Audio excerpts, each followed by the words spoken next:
One of the most inconvenient concerns that arises if you're starting a walking or jogging program trying to take care of your health is knee pain. Today, I'm going to dive deeper into the knee itself and help shed some light on the possible causes of your knee pain. Spoiler alert, a lot of the possible causes of the knee pain can be completely avoided. Let's dive in.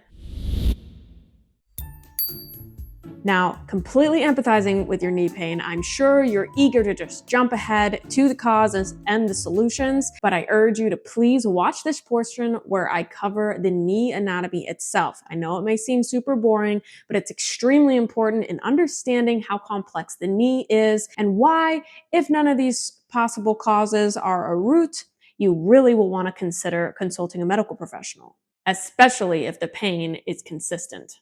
For those of you who don't already know, the knee is a vital hinge joint in the body, connecting your thigh bone, also known as your femur, to your shin bone, also known as your tibia.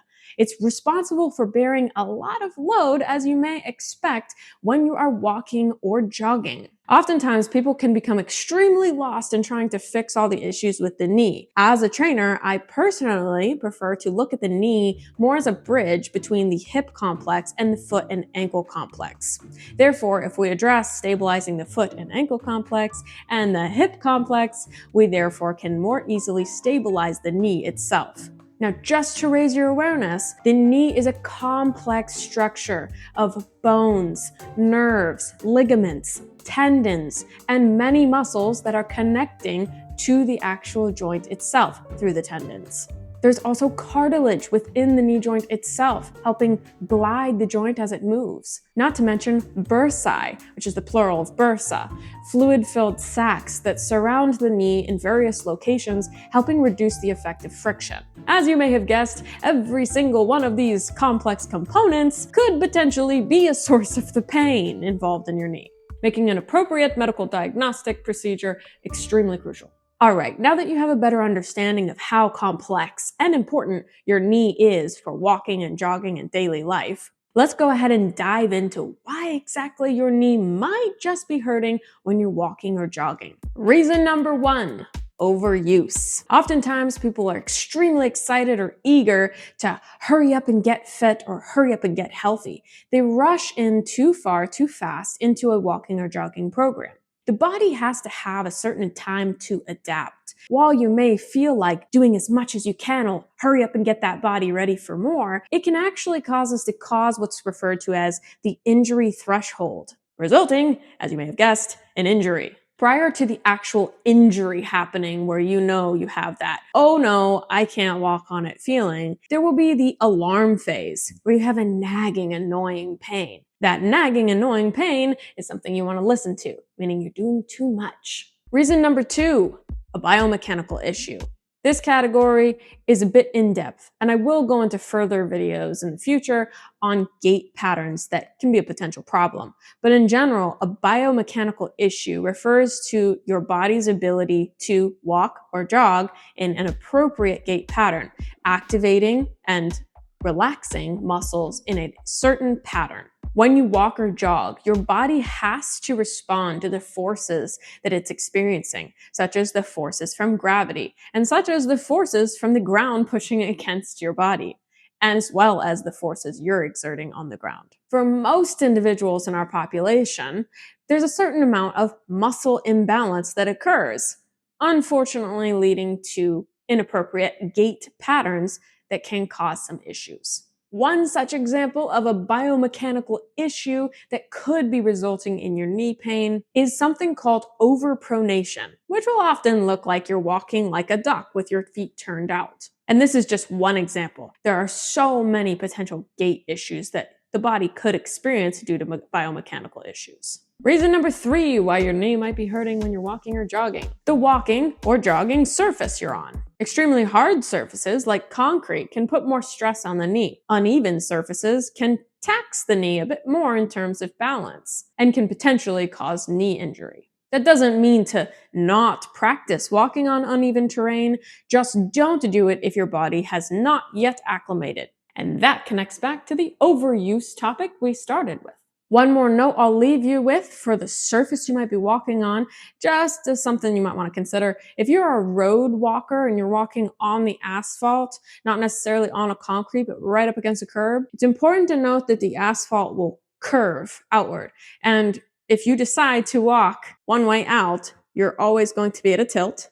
You usually walk on the other side of the road on the way back. You're going to always be on that same tilt. Therefore, you're going to experience a degree of overuse if you're walking out one way and back the opposite way, because you're always going to have that same tilt to the surface of the ground you're walking on. If that's the case, one thing I can recommend, as long as you can safely do this, considering road traffic, is walk the same side of the road that you left with on the way back. That will help even out the curvature in the surface, because then your other side of the body will get the curved load.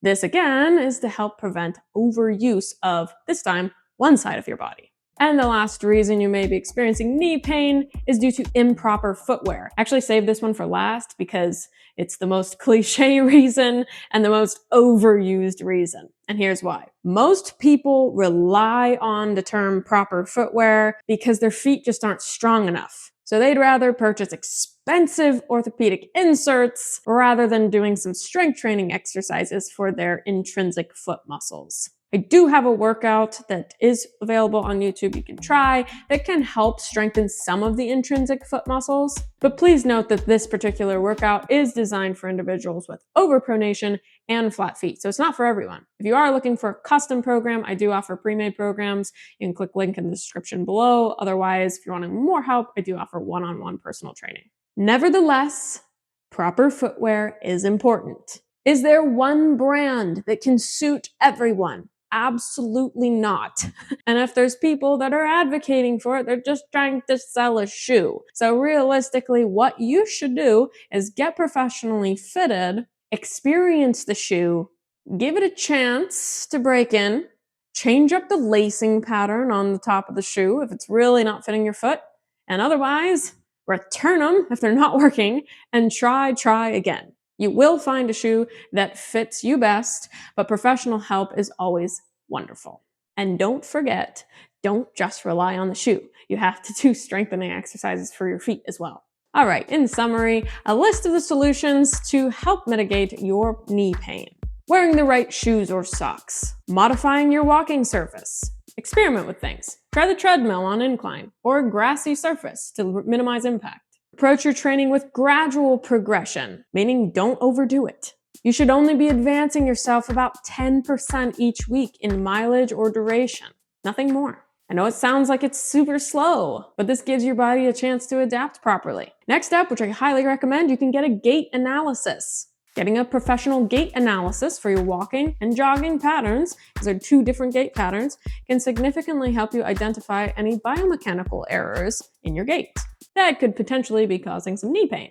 I do offer gait analysis for my one-on-one clients, so if you're interested in working with me, there's a link in the description below. Next solution is strength training. We cannot leave this out. There's too many individuals that walk all the time, and that's all they want to do. But if we're not contributing to the strengthening of our hip complex and our foot and ankle complex, we're really going to cheat ourselves from the true benefits that you can gain from a walking program. I do offer strength training programs, both pre-made and for my one-on-one clients. Go ahead and check that out if you're interested. A side note, the word strength training can sometimes scare people and make them think that they're going to have to bodybuild. That's not at all what strength training is. Strength training is just using some form of resistance, even your own body weight, and no dumbbells and no extra weights, in some cases, to be able to correctively exercise your muscles. Balance things out. It's not always about aesthetics. Improving your flexibility can be another solution to reducing the knee pain. A lot of my runners oftentimes skip some stretches at the end.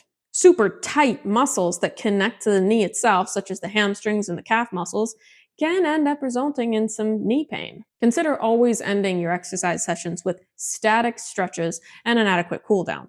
Likewise, consider starting your exercise sessions with active stretches or dynamic stretches. This will help improve your overall range of motion as well as induce proper knee alignment for your actual workout. Another solution is the RICE method for your knee pain.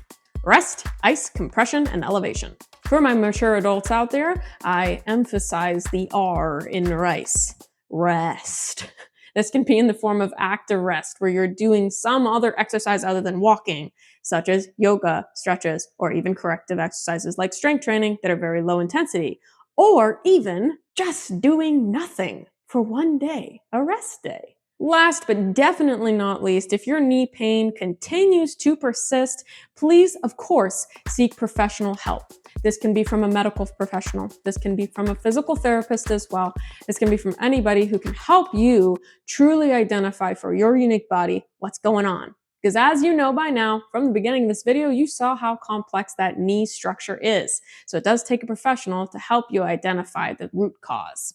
In conclusion, while walking and jogging may be vital for a healthy heart as well as a healthy body, it's vital to approach this form of exercise with the right preparation and mindfulness. So recognize the signs the body is sending to you. Don't try to cut the check engine light. Make sure you listen to your body and you make all the necessary adjustments it needs. As always, remember, your health is an investment, not an expense.